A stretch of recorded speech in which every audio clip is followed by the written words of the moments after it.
This is an RNZ podcast. Kia ora, hello and welcome back to the Music 101 interview podcast. I'm Charlotte Ryan and still recovering a little bit from a flu, if you can hear it in my voice. This week we're celebrating Neil Finn, and I feel like when we say Neil Finn it should be a Sir Neil Finn. However, you might have heard recently he turned down a knighthood. Neil Finn has just released a brand new Crowded House album, the 8th actually. It's called Gravity Stairs, and so I couldn't wait to speak to him about where the gravity stairs are.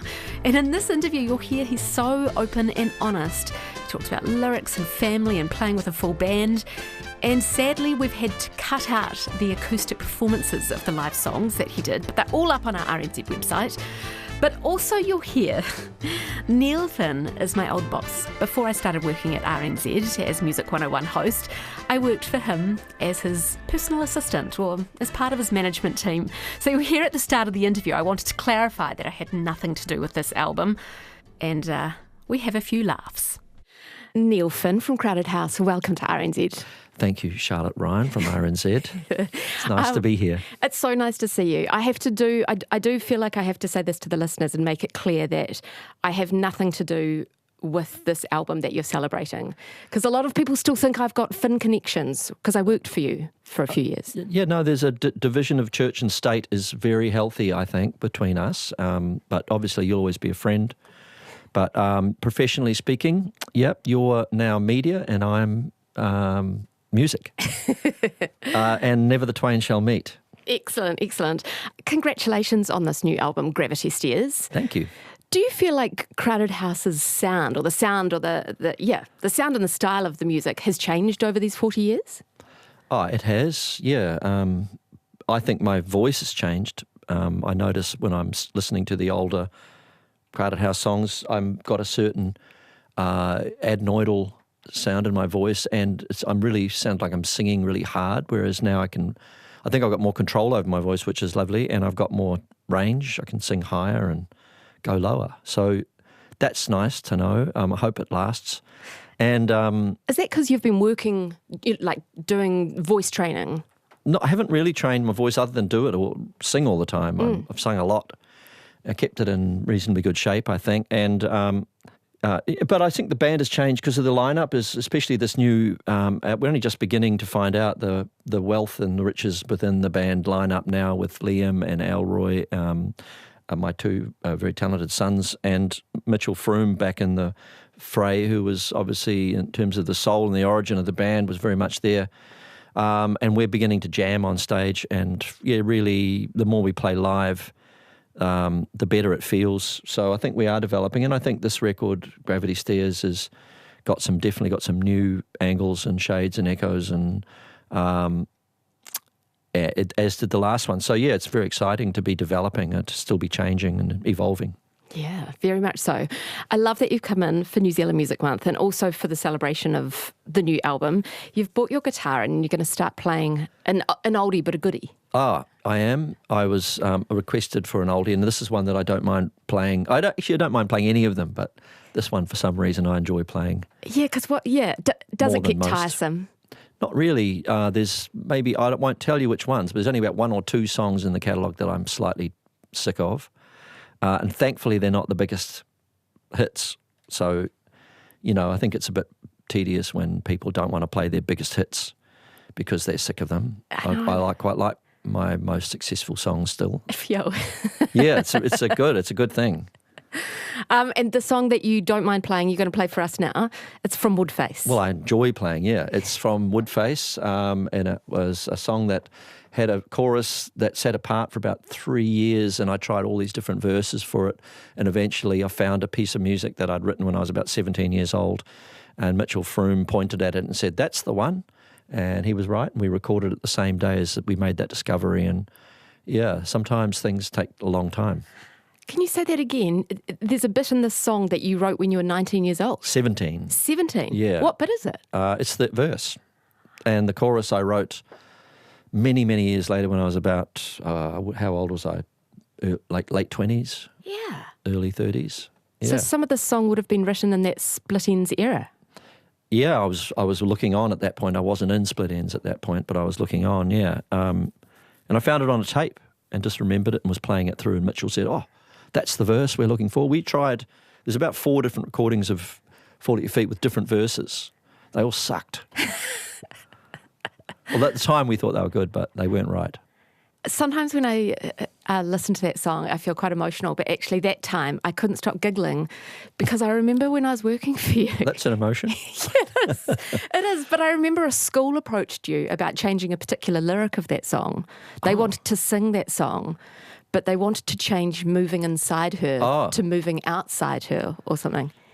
Yeah, and I've had a couple of those over the years, and I think people might misunderstand, even though lines are ambiguous, and that song, if you think about it too much, it might seem like I'm being a little inappropriate, but it isn't at all for me. No. It's, the idea of inhabiting somebody is a much deeper concept than just being on them. Yes. As the Anchorman said once. Yeah. Let's talk Gravity Stairs, Okay. the new album. When I was reading about Crowded House, I have never thought I've never thought of you guys being an experimental band or a weird band, quote unquote, but apparently you are. And I think on Gravity Stairs, I can hear that a little bit. You're experimental in, I think, the instruments that you use, perhaps. Would that be fair? Yeah, I think we've always had an inkling. There's always been an inkling of taking pop music and making it, distinctive and unique to what we do. And within that, there's an element of experimentation. But yeah, I think we're more and more attracted to having maybe a psychedelic aspect to what we do. It's just seemingly natural, and I think Liam's very inclined to find pretty quirky whack sounds, on his pedals and stuff. And Mitchell's always thinking of expanding the spatial elements of the sound. And yeah, I don't know. It's something we can't be too deliberate about, but it just seems to be evolving in a nice way to take people on a bit of a trip. Yes. As it were. Yeah. The new album opens with the most fantastic track that I just have to keep going back to and listening to again because it's so layered and there's so many ideas in it. Magic Piano, it's called. Where did that track come from?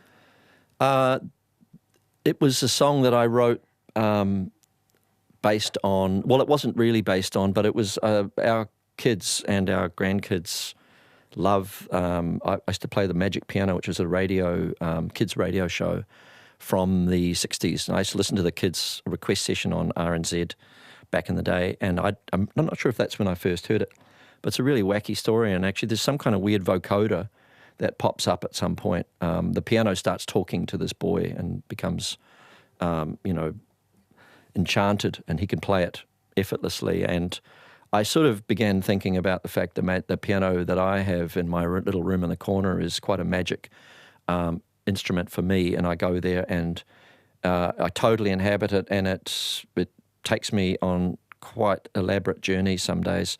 So I sort of turned that reference point into a song about my quest for trying to find enlightenment out of music, and there's certain dark forces that the song references, and there's a lot of twists and turns and a lot of interesting developments, and it was the song we recorded first for the album, first in the sequence, and it was really hard for the band to learn. It took 2.5 days, and we really had to work hard on it. And it was a great victory when we got it, and actually almost everything you hear on there's a couple of overdubs, and I did the vocal again, but is us playing on the floor, having really worked hard to learn a great arrangement. So, yeah, all the bass guitars, drums, keyboards are all live. So awesome. And when you say on the floor, that's you're not sitting on the floor. No, too hard to get up now. Yeah. And no, we were just, the band was playing in a studio live. It wasn't, a lot of stuff gets layered in the studio. You start off maybe with a drum track and then you add things, but this started off with the whole band playing, and we really learnt it in an old-fashioned way and sweated it out. And but it was actually our engineer was delighted it took 2 days because he had the chance to make the sound really primo, and it sounds beautiful, that track. It's got a lovely sound about it. Yeah, it does. It does. I think that's where my it's awesome. I love it lots. Good. The title Gravity Stairs, I'm still working with that in my head to try and understand what it means. It was inspired by a staircase that you visit on holidays. Yeah, it's a particularly heavy staircase that we've struggled up many times with suitcases, and it just always feels like it's got double gravity on it than anywhere. And we imagine that it opens up into the underworld, and they're trying to pull you down. So the effort to get up there is, and we often have music playing, or we often play on the deck at the top of these stairs, and these friends of ours come over. And so quite often I'm ascending the stairs coming up from dinner, and I hear the sound of bazookies. And so it's kind of a magic thing, and it draws you forward. It just seemed like it was representative of the struggle you go through to make beauty and to find, enlightenment. And there's a recurring theme on the record, I think. So the mechanics of living involve every day getting out of bed and actually having the will to push on through. And it's, I think we've done that with this record. It feels like it. Was it hard work? It's hard work because we're not living in the same place. We're all spread out around the globe. Nick's in Ireland. Elroy's been in London. Liam's in LA. Mitchell's in LA. So we're sending files to each other. Everything's slowed down by that. It's in some ways good because everyone gets a chance to work their ideas through in their own environment, where in a studio, if you're with a band, you might get rubbished within 5 minutes and just move on. But that's got mixed blessings as well. So people work for 2 days on a really obscure idea, and then it gets passed over and they feel sort of crushed. Sometimes. No, it slows down the process. So it is, it's difficult. Making music is really, really difficult, and then it's really easy. Yeah. Sometimes.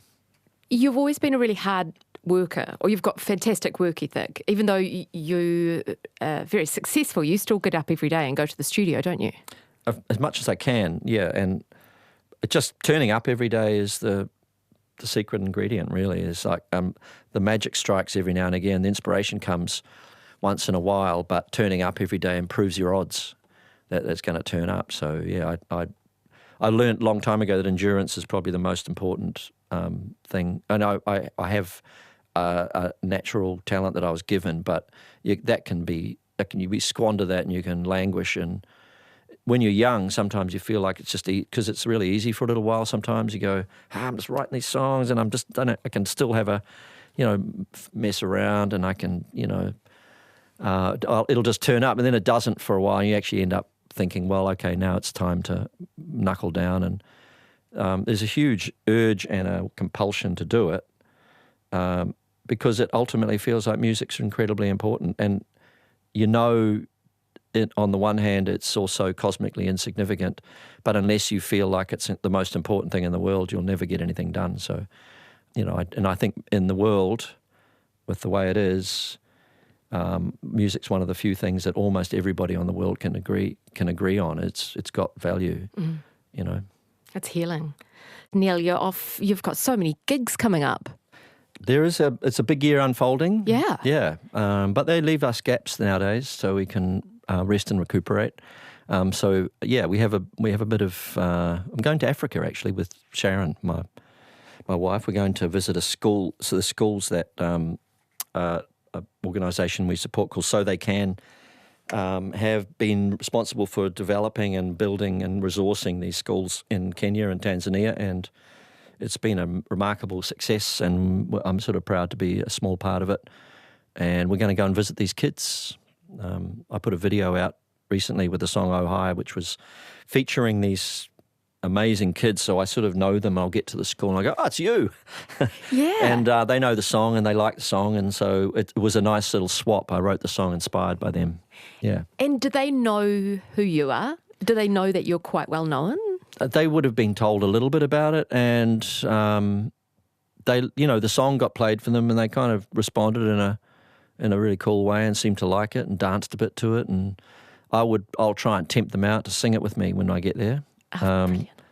But yeah, they're just such amazing kids, and they would be, not in an area where school was even possible if 10, 20 years ago. And it's just an incredible resource that the world misses out on unless you get amongst it. And these kids are just as likely to solve the world's problems as anyone, in the West, possibly more likely. And so you got to give them a chance. And I'm very glad to be part of that Yeah, they're very lucky to have you be part of it too. So They Can is that charity if anyone wants to look it up. And we'll post the video clip actually on our website too because it's beautiful. They're so happy. It's joyous. Yeah, I didn't really want to portray it as like, the old trope of, we need to go in there and help these kids because they're completely capable of helping themselves. They just, but an education, as we all know, is incredibly critical. And you just have to look at them to know what potential there is. So, yeah, have a look, check it out, So They Can. The album Gravity Stairs, it has a lot of themes of connection, I guess, and love. Was that conscious? Yes, in a sense, because you're wanting to put... it's not conscious. The way the lyrics come out for me is very unconscious, but I sort of thread things together, hoping to provoke some or evoke some empathy, I suppose. And when you feel it yourself that it's got... when you feel a connection to the song you're singing, that it's got a possibility it'll make people feel connection to other people. And so you hope for that. That's a really nice outcome if that's the case. If music can serve to, accompany important things for people and bring people back to the important things in living, then you really, it feels incredibly worthwhile. And we have people tell me about how and sometimes the same song became useful to somebody when they were going through a really awful time in their lives, and sometimes it accompanied a joyous time, and sometimes it's the same song. So it's mysterious. I leave, things a little bit open-ended in my songs, in part so that people can see them or hear them the way they want to. And is Crowded House together now for a long time? That's your main project that you're sort of focusing on?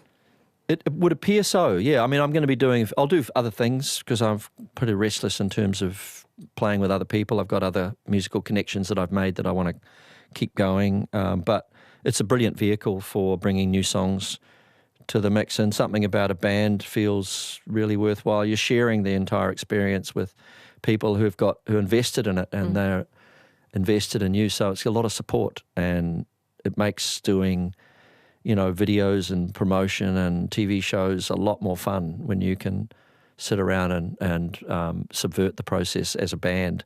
When you're solo, you feel quite... I'm not with you, Charlotte, obviously, because we know each other. But sometimes it feels a little bit earnest and a bit lonely. So having a band's fantastic. Yeah, especially, cheeky band members or band members that know how to... Exactly. Yeah. I mean, we just prefer to subvert all of it, really, because none of it should be taken too seriously, other than, hopefully the songs when you're making them. But, yeah, otherwise the rest of it, we all know it's, the music business is, pretty frivolous and, not very productive sometimes. So, yeah, if you can subvert it, the more the better. Tell me about the album artwork. It reminds me of the Revolver artwork. Was there any connection to that? Nick knew that would be a reference point for people. It was an album. It was his favourite album cover when he was a kid. He obsessed over it, and he did a whole lot of drawings at school. You know how kids do drawings at school? He did a whole lot of drawings based on that. So he's acknowledging his roots to some extent. I think it's got other elements that are quite him as well, but... Yeah, I mean, he doesn't mind. Everyone pointed it out when we saw it. Hey, it looks a bit like Revolver. And again, well, I'm just acknowledging my roots. I like that. No other Revolver influences on the album? Not overtly. I mean, people might spot things here and there that are sort of in my DNA. You can't get rid of. But I think normally we try and steer away from any direct references. Neil Finn, congrats on the new Crowded House album, Gravity Stairs. It's beautiful. We can't wait to hear it live, like with your big band, with your full band again. We're very excited about, because we played the last New Zealand tour right at the beginning of, before the last record was even out, and it was stuck in a little period where New Zealand was safe to tour and the rest of the world was locked down. But the benefit of this one is that people have had a chance to listen to the record and they'll know the songs. And to be honest, we're like a really better band now. We've done so many shows that I can't wait for New Zealand audiences to see us at our absolute best. I can't wait too.